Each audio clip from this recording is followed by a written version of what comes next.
नमस्कार साथियों। तो आज हम लोग जो आपकी कहानियाँ हो गई थी सदगति और वापसी, ये 2 कहानियाँ मैंने पढ़ा दी थी। अब आज जो कहानी है वो शरणदाता है, ठीक है। इसके बाद जो एक और कहानी बचेगी मलबे का मालिक, वो भी मैं पढ़ा दूँगा। तो आइए आज शरणदाता कहानी पर चर्चा करते हैं। इसके लेखक सच्चिदानंद हीरानंद वात्स्यायन अज्ञेय जी हैं।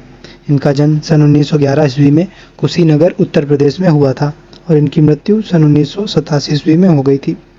इनकी जो रचनाएँ हैं, कहानी इन्होंने विपदगा, परंपरा, शरणार्थी, कोठरी की बात आदि कहानियाँ लिखी हैं और उपन्यास में शेखर एक जीवनी, नदी के द्वीप, अपने अपने अजनबी, ये उपन्यास हैं, ठीक है। अब इनसे संबंधित जो परीक्षा में प्रश्न पूछे गए हैं वे ये हैं। अगली वीडियोज़ में हम लोग प्रश्न सॉल्व करेंगे। पहले हम लोग इसका सारांश देख लेते हैं।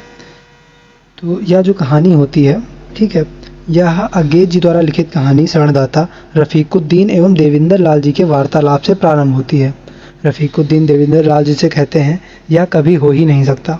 इस पर देवेंद्र लाल जी कहते हैं, सब लोग चले गए, आपसे मुझे कोई डर नहीं, बल्कि आपका तो सहारा है। लेकिन आप तो जानते हैं, जब एक बार लोगों को डर जकड़ लेता है और भगदड़ पड़ जाती है, तब फिजा ही कुछ और हो जाती है। हर कोई हर किसी को सुबह की नज़र से देखता है और खामखा दुश्मन हो जाता है। आप तो मोहल्ले के सरबराह हैं, पर बाहर से आने जाने वालों का क्या ठिकाना। आप तो देख ही रहे हैं कैसी कैसी वारदातें हो रही हैं, ठीक है। तो ये देवेंद्र लाल जी कहते हैं। यह जो कहानी है यह उन दिनों की है जब भारत पाकिस्तान का बंटवारा हो चुका है। एक दूसरे देश में प्रत्यार्पण तेजी के साथ हो रहा है। पाकिस्तान के हिंदू भारत आ रहे हैं और भारत के मुस्लिम पाकिस्तान जा रहे हैं। दोनों ओर भयंकर सांप्रदायिक दंगे फैले हुए हैं। हिंदू मुसलमान दोनों ही एक दूसरे के जान के दुश्मन बन गए हैं। ऐसा नहीं कि हर हिंदू मुसलमान में ऐसी ही बात हो, कुछ एक दूसरे के मित्र भी हैं। ऐसे ही एक मित्र रफ़ीकुद्दीन की कहानी शरणदाता में प्रस्तुत की गई है। रफ़ीकुद्दीन के पड़ोसी देवेंद्र लाल जी का परिवार पहले ही पाकिस्तान से भारत आ चुका है। मात्र देवेंद्र लाल जी वहाँ रह गए हैं। वे भी भारत आना चाहते हैं, तो रफ़ीकुद्दीन उनसे कहते हैं, यह कभी हो ही नहीं सकता। रफ़ीकुद्दीन का आश्वासन पाकर देवेंद्र लाल जी लाहौर में रह गए।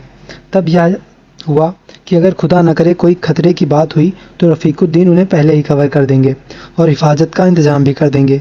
रह गए देवेंद्र और उनका पहाड़िया नौकर संतू।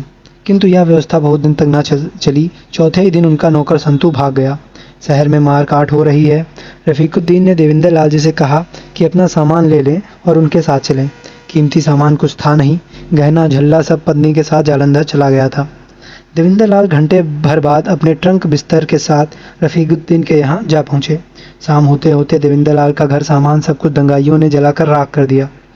शहर वीरान हो गया। दंगाई तो दंगाई थे ही, पुलिस वाले भी वहाँ हिंदुओं को मार रहे थे। एक हिंदू डॉक्टर एक मुस्लिम मरीज को देख रहा था, तभी एक मुस्लिम ने डॉक्टर को छुरा भोंक दिया। विषाक्त वातावरण था, सर्वत्र हिंसा का साम्राज्य था। समूचा लाहौर जल रहा था। दूसरी ओर भारतीय सीमा के पास कई सौ मुसलमानों ने सिखों के गांव में शरण पाई। गांव के सिखों ने उन्हें अमृतसर स्टेशन पहुंचाने का निश्चय किया, जहां से वे मुस्लिम इलाके में जा सके, और 250 सिख कृपाणें निकालकर उन्हें घेरे में लेकर स्टेशन पहुंचाया। किसी को कोई क्षति नहीं हुई, ठीक है। तो इसमें एक तरफ दिखाया है कि किस प्रकार जो पाकिस्तान की स्थिति थी, वहाँ के लोगों की स्थिति है, और किस प्रकार यहाँ हिंदुस्तान में लोगों की स्थिति है, उसको यहाँ पर लेखक ने दिखाया है। एक दिन दोपहर में 6-7 आदमी रफ़ीकुद्दीन से मिलने आए।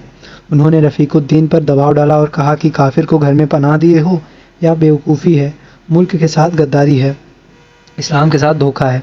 जब वे सब चले गए तो देवेंद्र लाल जी ने रफ़ीकुद्दीन से पूछा, क्या बात है रफ़ीक साहब, खैर तो है? क्या खैर, सब धमकियाँ देते रहे और क्या। अंततः रफ़ीकुद्दीन ने देवेंद्र लाल जी को एक खाली गैराज में टिकाकर बाहर से ताला लगा दिया। उन्हें दिन में एक बार चोरी छिपे खाना पहुंचा दिया जाता था। वही एक बिलार से देवेंद्र लाल की दोस्ती हो गई थी। वे बचा कुचा खाना बिलार को दे देते थे। यह गैराज शेख अताउल्लाह जी का था। वे पुलिस विभाग में शायद हेड क्लर्क थे। यहाँ लाते समय रफ़ीकुद्दीन ने यही कहा था कि पुलिसिया का घर है तो सुरक्षित रहेगा। एक दिन आबिद इन्हीं शेख अताउल्लाह का बेटा था, ठीक है। तो एक दिन आबिद जब खाना रख कर चला गया, तब देवेंद्र लाल जी उसे देखते रहे। उनकी उंगलियां रोटी से खेलने लगी तो उनके हाथ में एक पुर्जा आ गया, जिसमें लिखा था, खाना कुत्ते को खिलाकर खाइएगा। देवेंद्र लाल जी सन्न रह गए। उनके मन में जैबू का ख्याल आया। जैबू जो थी उसकी बेटी थी, जो अताउल्लाह खान थे, उनके आश्रयदाता की बेटी थी। उन्होंने फिर सोचा कि यहाँ कुत्ता कहाँ है। उन्होंने खाना बिलाल को खिला दिया। फल यह हुआ कि बिलाल मर गया। वे सोचने लगे। एक ने कहा कि हम जोड़ कर रखेंगे और अच्छा करेंगे, पर घर से निकाल दिया। दूसरे ने आश्रय दिया और विष दिया। देवेंद्रलाल का मन ग्लानि से भर आया।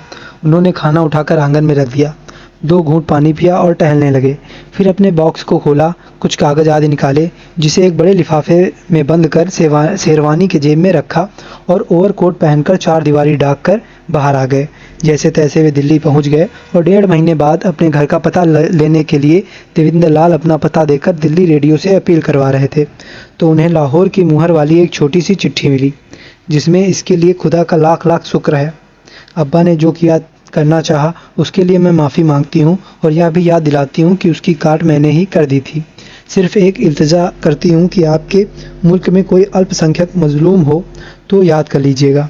इसलिए नहीं कि वह मुसलमान है, इसलिए कि आप इंसान हैं। खुदा हाफिज़। ठीक है, तो यह जेबू चिट्ठी लिखती है इनको, देवेंद्रलाल जी को। देवेंद्रलाल जी के मन जैबू जैबू गूंजने लगी। अंततः उन्होंने चिट्ठी की छोटी सी गोली बनाकर चुटकी से उड़ा दी। ठीक है, तो यह कहानी रही है। तो यह जो कहानी है, शरणागत का प्रारंभ वार्तालाप से होता है। भारत पाकिस्तान का बंटवारा हो चुका है। लाहौर में मार काट मची है। रफ़ीकुद्दीन जोर ज़बरदस्ती कर देवेंद्रलाल को अपनी सुरक्षा में रोक लेता है, किंतु उनकी सुरक्षा में जब सफल नहीं होता तो उन्हें शेख अताउल्लाह के यहाँ पहुँचा देता है। कहानी का मध्य शेख के गिराज से शुरू होता है, जहाँ शेख उन्हें खाने में विष मिलाकर देता है। भला हो शेख की बेटी का, जो रोटियों के माध्यम से एक कागज पर लिखकर भेज दी थी कि खाने में विष है। देवेंद्रलाल जी मन ग्लानि से भर जाता है। वे किसी तरह जान बचाकर लाहौर से दिल्ली पहुंच जाते हैं। तो यहीं पे कहानी का अंत हो जाता है। ठीक है, तो ये आपकी कहानी कंप्लीट हो जाएगी। सारांश इसका कंप्लीट हो जाएगा। अब जो प्रश्न है वे हम लोग देखेंगे। धन्यवाद।